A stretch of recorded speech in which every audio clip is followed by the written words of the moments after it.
అందరికీ నమస్తే అండి. నేను మీ వంశీకృష్ణ.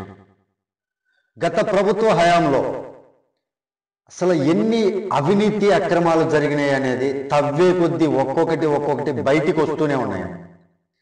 ఇసుక కుంభకోణం కావచ్చు, మద్యం కుంభకోణం కావచ్చు, గనుల శాఖలో కావచ్చు, ఒకటేంటి అన్ని శాఖల మీద కూడా వీరి యొక్క దోపిడీ అనేది జరిగింది అని ఖచ్చితంగా ఈ కూటమి ప్రభుత్వం వచ్చిన తర్వాత ఈ 2 నెలల కాలంలో మనకి చాలా అవినీతి అయితే ప్రతి కుంభకోణం మీద ఒక్కొక్కటి బయటకు వస్తూనే ఉన్నాయి.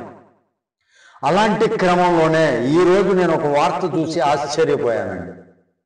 చాలా ఆశ్చర్యం అనిపించింది. ఇంకా ఎన్ని రకాలైనటువంటి వాటిల్లో ఎన్ని రకాలుగా తిన్నారు వీళ్ళు. జనాలకి సంక్షేమ పథకాల పేరుతోటి జనాలని మాయపుచ్చి అంటే ఒక ట్రాన్స్ లో ఉండేటట్లుగా జనాలకి ఒక మైండ్ క్రియేట్ చేసి జగన్మోహన్ రెడ్డి సంక్షేమ పథకాలు ఇన్నిస్తున్నాడు అని ఒక రకమైనటువంటి భ్రమని కల్పించి ఎన్ని రకాలుగా వాళ్ళకి వీలుంటుందో అన్ని రకాల దోపిడీలు చేస్తూ జనాలకి మాయమాటలు చెప్తున్నారు అనేది నాకు చాలా ఆశ్చర్యానికి గురిచేసింది. ఈరోజు ఆంధ్రజ్యోతిలో మీరు చూసే ఉంటారు. ఒకవేళ మీరు ఆంధ్రజ్యోతి చదవని వారైతే ప్రత్యేకంగా దీనిపైన వీడియో చేద్దాం. ఇది నా ఛానల్ చిన్నదే. ఆ చిన్న ఛానల్లో కనీసం ఒక నలుగురికి తెలిసిన దానివల్ల ఉపయోగం ఉంటుంది. ఆ నలుగురు ఇంకో 10 మందికి చెప్తారు.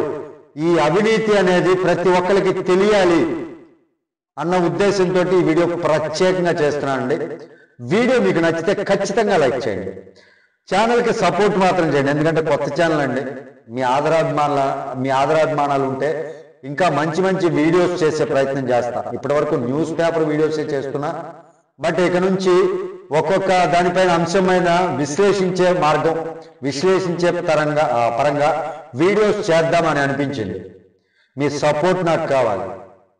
అయితే తాజాగా బయటపడినటువంటి కుంభకోణం అండి. మొత్తం 600 కోట్ల రూపాయలు. దాంట్లో 300 కోట్ల రూపాయలకి సంబంధించి అవినీతి జరిగింది. 300 కోట్ల రూపాయలు హాంఫట్ అనమాట. అంటే చూడండి, చిన్న కుంభకోణం, ఎవరికి ఇంతమంటికి బయటికి రానటువంటి కుంభకోణం. గత వైసీపీ ప్రభుత్వంలో జగన్మోహన్ రెడ్డి గారు ప్రెస్టీజియస్ గా సచివాలయాల నిర్మాణాలు చేపడతామని చెప్పి ఒక ప్రకటన చేశారు కదండి. సచివాలయాలు నిర్మించారా? ఎక్కడా కూడా పూర్తిగా సచివాలయాల నిర్మాణాలు అయితే కంప్లీట్ అవ్వాల. దీనికోసం భారతీ సిమెంట్ తోటి సహా మొత్తం 19 కంపెనీలకి దాదాపుగా 600 కోట్ల రూపాయలు సిమెంట్ పరంగా నిధులు జారీ చేశారండి. భారతీయ సిమెంట్ కావచ్చు, ఇంకా దాని తరహాలో ఉన్నటువంటి 19 కంపెనీలకి. దానిలో ఒక 25% సిమెంట్ మాత్రమే సచివాలయాల నిర్మాణాల్లో ఉపయోగించారు. ఇప్పుడు మిగిలినటువంటి 25% ఇంజనీర్లు ఏం చేశారంటే అవి బయట ఉంటే సిమెంట్ పాడైపోతాయేమో అన్నట్లుగా వేస్ట్ అయిపోతుందని మిగిలిన పనులకు ఉపయోగించారు. ఒక 50% అసలు ఏమైందో కూడా తెలియదు. ఆ పరిస్థితి నెలకొంది. గత ప్రభుత్వంతో కుమ్మక్కైనటువంటి అన్ని వ్యవస్థల్లో, సపోజ్ ఐపీఎస్లు కావచ్చు, ఐఏఎస్లు కావచ్చు, అన్ని రకాలైనటువంటి వ్యవస్థలకు సంబంధించినటువంటి అధికారులు కూడా ఈ వైసీపీ ప్రభుత్వం వల్ల చాలా ఇబ్బందులు పడ్డారు, కేసుల్లో ఇరుక్కున్నారు. ఇప్పుడు తాజాగా ఈ కుంభకోణం వల్ల ఇరుక్కోబోయేది ఎవరంటే ఇంజనీర్లు అండి. ఎందుకంటే ఇప్పుడు ఆ నెపం మొత్తం ఇంజనీర్ల మీద వేసేస్తున్నారు.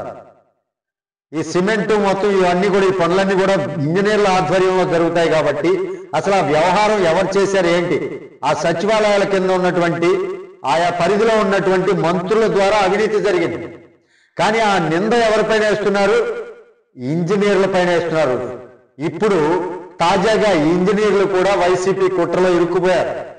పాపం వాళ్ళ పరిస్థితి ఏంటి? ఇప్పుడు మీరే అర్థం చేసుకోండి వాళ్ళ పరిస్థితి ఏంటి.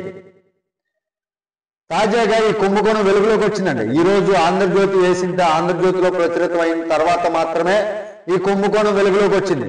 దీనిపైన పూర్తిగా ఇక మీద సోషల్ మీడియాలో కావచ్చు, లేదా పూర్తిగా పోలీసు వర్గాలు కావచ్చు, ప్రభుత్వం కావచ్చు, దీనిపైన ఈ కుంభకోణం పైన కూడా దృష్టి పెడితే మంచిది అనిపిస్తుంది.